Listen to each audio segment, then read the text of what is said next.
are here at the Lightner Museum in the East Room. We're with Tom Rahner, and this exhibition is called?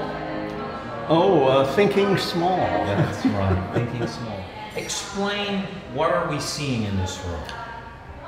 Well, these are accurate scale models of historic ships, planes, and one automobile. And go ahead. They date principally from the Flagler era, but they also go back to the very founding days of St. Augustine and up to relatively modern times. So my question is, when I look at these models, it's something that takes time.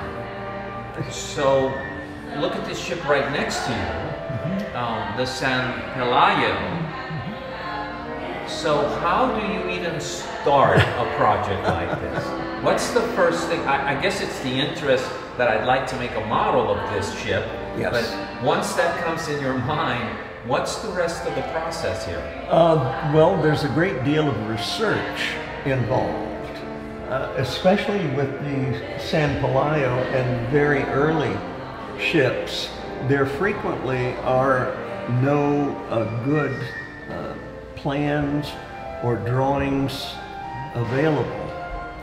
So you go to a library, or do you go mostly on the internet? On the internet. Almost anything you can think of is on the internet, of course. But I also, reference the Smithsonian Institution and other maritime museums, or wherever. So there's a great deal of research that precedes the actual starting of the model. And you have to either find plans or modify existing plans of similar ships. Sometimes we can work from photographs if there are no drawings or plans available. But very seldom are the photographs taken straight on. They're at an angle. And so you have to use a lot of geometry and algebra to calculate the size of the vessels. Yes, and I guess at San Pelayo's time, the cameras weren't very good. No. And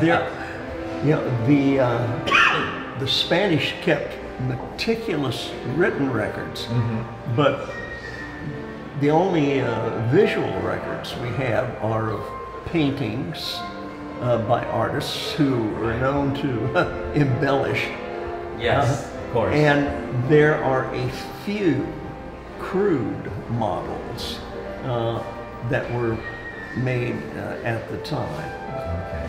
So here's my next question. Materials. That one is mostly wood, and I guess there's some other materials there for the sails on this ship, or the flags. So do you make your own pieces here?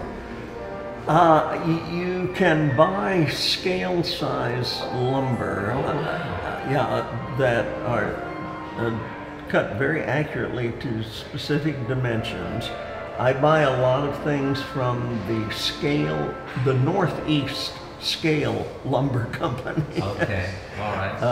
But there are many other suppliers. Okay. And also local hobby shops carry very small dimensional lumber. So here's my next question. A project like that, how long did that project take? The San Pelayo, something over a year. Wow, that's not bad. So here's my next question. When you work on them, what's your work regimen like? You work like 8 hours every day like a regular job? No. Since I retired is when I began this in earnest. I've always built things all my life, but generally speaking, I will work 2 or 3 hours in the morning, take lunch and a rest break, and maybe go back for an hour or 2 in the afternoon. Okay. So 4 to 6 hours a day is not unusual. Sometimes I take off and don't do anything. Right. And then other times you get so engrossed, so obsessed over something. I'll work 8 hours. Wow. Which is. So how young were you when you started showing interest in building models? Probably 3 or 4. Oh wow. Okay.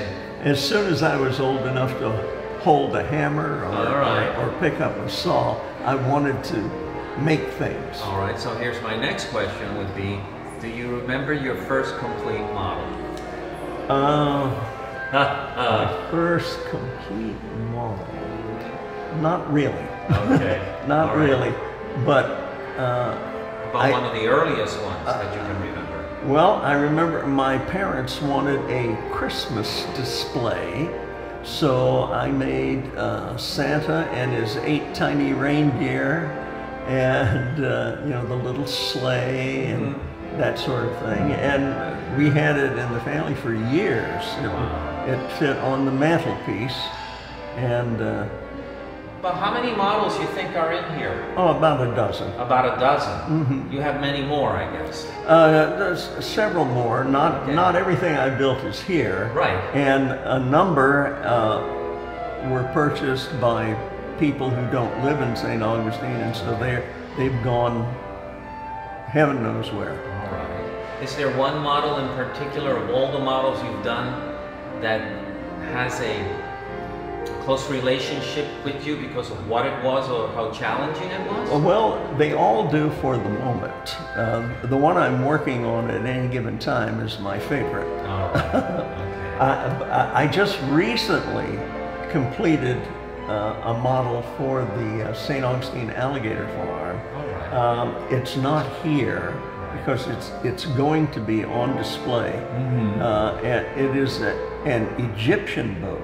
Wow. That was built 1,500 years before the Christian era. And it's such a beautiful boat. It's very graceful. And it's... how long would it be? How big would it be? The model? Yes. It's just slightly under 4 feet. Wow, that is huge. And it has a full crew. It has 28 oarsmen plus 6 deck crew. Right. And so I felt, very connected to that model, and I built it in record time. For me, it only took 4 months. Wow, wow. But it does not have the elaborate rigging that a ship like the San Pelayo had. Right. There's countless hours to tie all those knots and to string the... Yes, yeah. It looks really difficult when someone like me who has no experience and you look at it, it looks like, it's like watching a boat in a bottle. It looks very difficult. Yeah. Yes. Well, it does require a great deal of patience. Yes. And many of these knots, you're tying them with tweezers because your fingers are too big. Right. And yes. To erect the masts and the spars and the rigging and the sails takes almost as long as building the hull. And so you've done this model for the alligator farm. Is there something else that you're looking down the road that you're excited about? Well, currently I'm working on a Venetian gondola. Oh, wow. Yeah, it will be 3 feet long and large scale, 1 inch to the foot. Oh, wow, okay. And so I'm enjoying that. And of course, they're very graceful and very pretty boats. Well, I thank you very much for this time. My pleasure. Yeah, you see something like this and an artist, a craftsman like yourself, and one has so many questions for someone like you on something as beautiful and as interesting as this hobby, crafts, art, whatever you want to call it. And it's just, they're just little mini treasures. And I see you do trains also. Oh, yes. And autos and everything. And I do trains, particularly of the Flagler era. Okay, all right. Well, thank you very much once again. My pleasure. Thank you.